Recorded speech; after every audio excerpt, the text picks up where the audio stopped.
Okay, so today we're talking about the lady. Her name is Valerie Young, I think it is. Valerie Robertson Young. And she was a victim. She was a victim of the trucker that was sentenced to 110 years for that accident that we talked about a week ago. Now today, or just yesterday, she gave her look into what happened, how she sees it, and how she feels about this sentence possibly being reduced to maybe even all the way down to 20 years. And basically what she said is that in her opinion, this was not an accident. In her opinion, she calls it an incident. And she says that there were a million things, according to her, that the driver could have done to avoid this accident. She said that he could have basically driven into the bridge and killed himself instead of killing 4 other people. So she looked at it as he only looked to save himself. And then she said that, he ran away from the accident. He came to her and asked her for her phone so he can call one of his buddies so that he can get away from that accident. So she says that anybody who is looking to run away, she sees them as the person that caused this accident, and she thinks that that person deserves at least a 50-year sentence. That's her thoughts on it. That's how she sees it.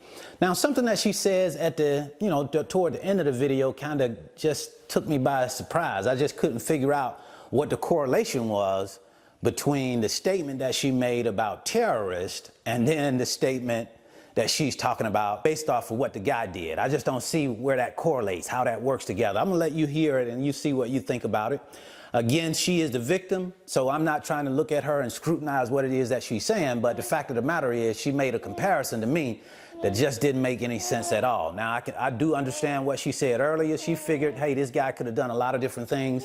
He didn't take any of those options, and he looked to basically pile himself into traffic and kill 4 other people. I wonder what your reaction is, because as we saw in the testimony, in the trial, he has apologized for what happened, and none of us can put ourselves in your shoes or the shoes of the family members who lost their loved ones.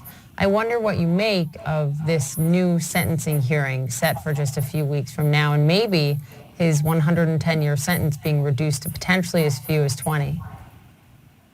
I can tell you that I have been the strongest advocate for the amount of time he does. I have been fighting all along and wanted him to do 50 years. And the reason for that is innocent people don't try to run away. And innocent people don't aim for people in traffic. He had a million options. He could have got off the road. He could have taken, and it wasn't one runoff he passed. It was several that he passed. He could have just got off the road. He did nothing. He chose to hit traffic. He could have even hit the bridge, but he, in his own words and his own testimony, said his best chance at survival was to hit all the cars. Will you choose to make a statement, Valerie, in the courtroom on that day in January? The judge said today that victims will be allowed to. Yes, and I wrote a letter to the judge previously asking him to be hard and to be harsh because, again, I don't think this was an accident in any way, shape, or form. I've always said that something wasn't right about this accident because, like I said, it's not an accident, it's an incident. He could have avoided it and didn't. There are 2 victims that haven't been able to voice, and we haven't heard from their families, and those victims are both men that I knew them or their families, and so I'm fighting for them. And I think that we all deserve justice. I understand that he's young, but he had a choice in this and he didn't do it. Just like those terrorists had a choice when in 9/11. He could have done anything and he didn't. He didn't even try to stop.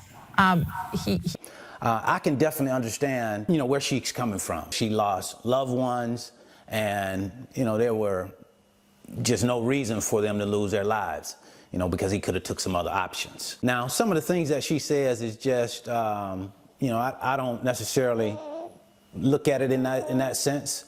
For example, she said that, you know, he had a million things that he could have done, you know.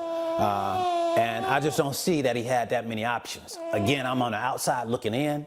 And I think, again, when it comes down to us Monday morning quarterbacking, somebody that's in that situation, you know, that's a hard call in my opinion. It's easy to say what somebody could have done, but when you're in that seat, when you're in that emergency situation and things are going at 1,000 miles per hour, you know, it's hard for me to just look back and say, oh, you should have done this or you should have done that.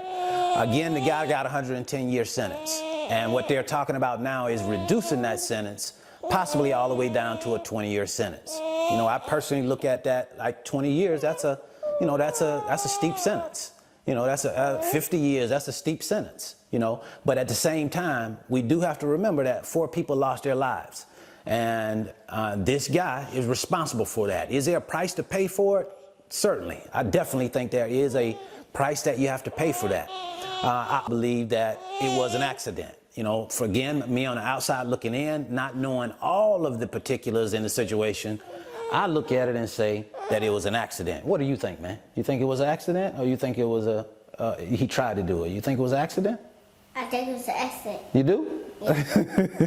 Yeah, I think it was an accident too. Now, there is one part of the video that I didn't quite understand. I didn't understand why the victim would make a comparison between a terrorist organization and the actions that this guy didn't take or the actions that he did take. I don't understand how you can compare that to what the terrorists did on 9/11.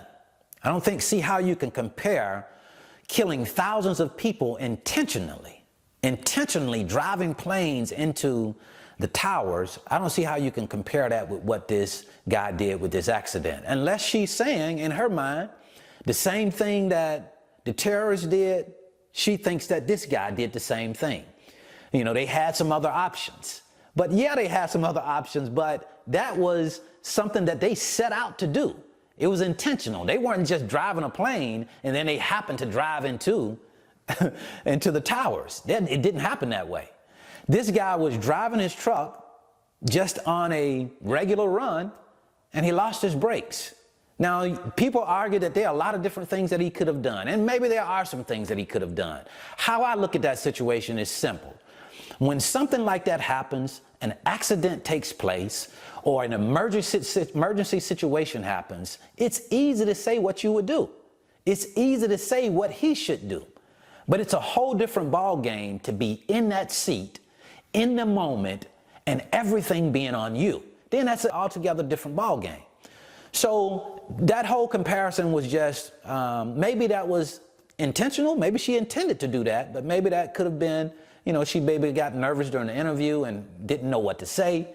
I don't know. I don't know how you come up and make that type of comparison with this situation. That's just how I see it.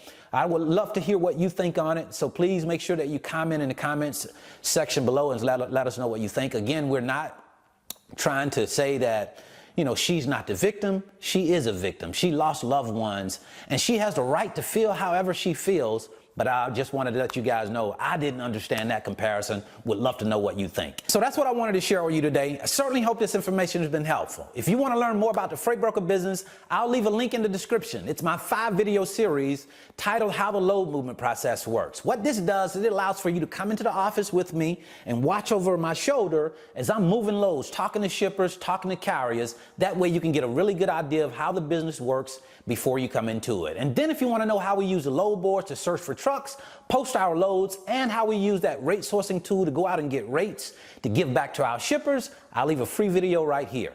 So until the next time, and also before I forget, make sure you get your hoodies. They're finally in. You can check out the bottom of this video and you'll see that we have these hoodies available. Our Millionaires Think Different hoodies and our Future Millionaire hoodies. Go ahead and take advantage of those right now and get yours today. Until the next time, I wish you the very best in your life and business. See you at the top, because the bottom is much too crowded.